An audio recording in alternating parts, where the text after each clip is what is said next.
What if one of history's greatest catastrophes was actually spelled out step by step in a book years before it ever happened? Well, that's what we're talking about today. We're diving right into the blueprint laid out in Adolf Hitler's Mein Kampf. We're going to follow the very specific story he tells, a narrative he claimed led him directly to his terrifying political vision. So, right from the get-go, the book frames his birthplace, right on the German-Austrian border, as something that wasn't just a coincidence. No, he called it a lifelong mandate. And what was this mandate, you ask? It was the reunification of all German peoples into one single nation, one Reich. And you have to understand, this one idea, it's the absolute foundation for everything else that's to come. All right, so to really get how he builds this whole argument, we're going to trace his story through 5 main parts. We'll look at that early mandate, his time in Vienna, his take on the war and what he saw as betrayal, how he forged his party, and then the big one, his final vision for the Völkisch state. Okay, let's jump right into section 1. So, where does his story really begin? Well, according to him, it starts with a huge conflict, a real showdown that he frames as the first major battle of his life, a clash with his own father about what he was going to do with his future. See, on one side, you've got his father, a career civil servant who was absolutely set on his son following the exact same path, a stable government job. But on the other side, you have young Hitler, who, as he tells it, just flat out refused. This created a total stalemate between them, a standoff that was only broken, in his version of events, when his father suddenly died. He then paints his school years as this period of major political awakening, and he actually credits one specific history professor, a Dr. Leopold Pietsch, for really crystallizing his pan-German nationalism. This is where his hatred for the multi-ethnic Habsburg state he was living in really took root, turning him into what he proudly called a young rebel. Okay, next up, we're moving to Vienna. And this is a really crucial period because he presents it as the crucible, the hard school that forged his entire worldview. So after failing to get into the Academy of Fine Arts, Hitler describes this really bleak period of deep poverty in Vienna. We're talking hunger, working odd jobs just to get by, but at the same time, he starts reading like crazy, just devouring books. He would later claim that this incredibly tough time, this hard school, gave him the granite basis for everything he would do later. And it's during this time that a central pillar of his ideology starts to form. He calls it the aristocratic principle of nature. Now, what is that?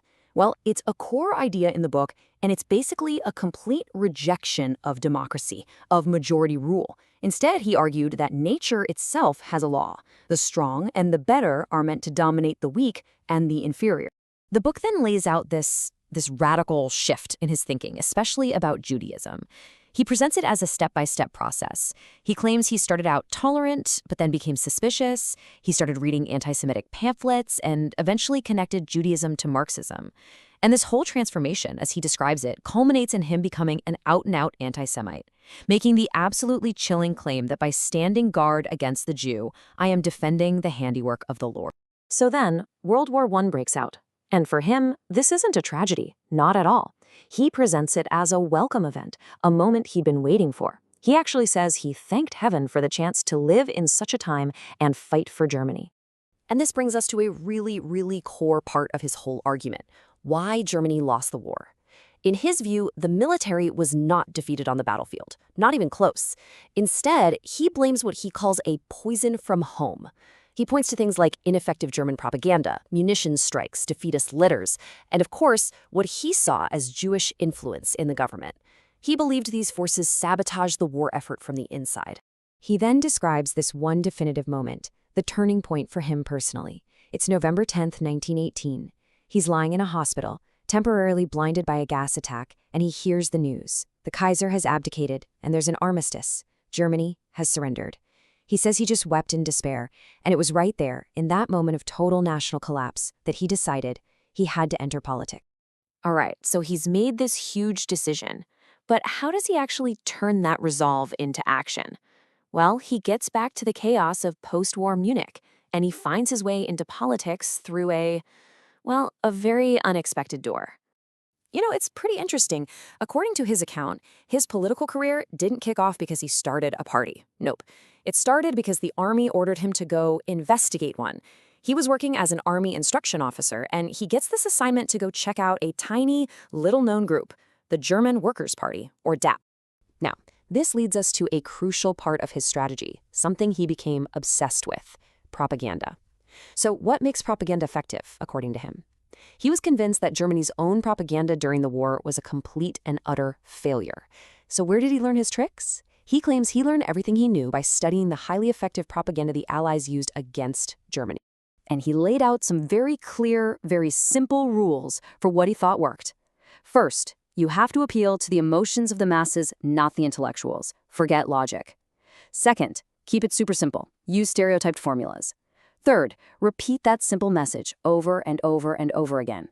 And finally, and this is a big one, be completely one-sided. Never, ever admit you might be wrong or that the other side might have a point. And that brings us to the final section, what the whole book has been building towards.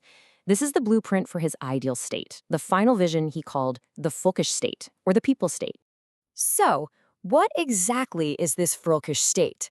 Well, first off, the state isn't an end in itself. It's just a tool to preserve the race. That's its only job. He divides humanity into three groups: founders of culture, who he says are the Aryans, bearers of culture, and destroyers. And in this state, there's no democracy. That's replaced by the Führer principle, the leadership principle, giving one leader absolute authority. And its foreign policy goal? Simple: secure more soil for the German people, specifically in the East. And he basically sums up the whole idea with this quote. He says, "The best constitution is the one that brings the best heads of the nation into power." So the point isn't to cater to the majority. The point is to find the most competent people and give them total authority. So when you get right down to it, Mein Kampf isn't really a memoir. It's a plan of action, an explicit blueprint. And that leaves us with a pretty heavy question to think about. Knowing this plan was laid out there, in black and white, for all to see, how does that change our understanding of the catastrophic events that actually came next?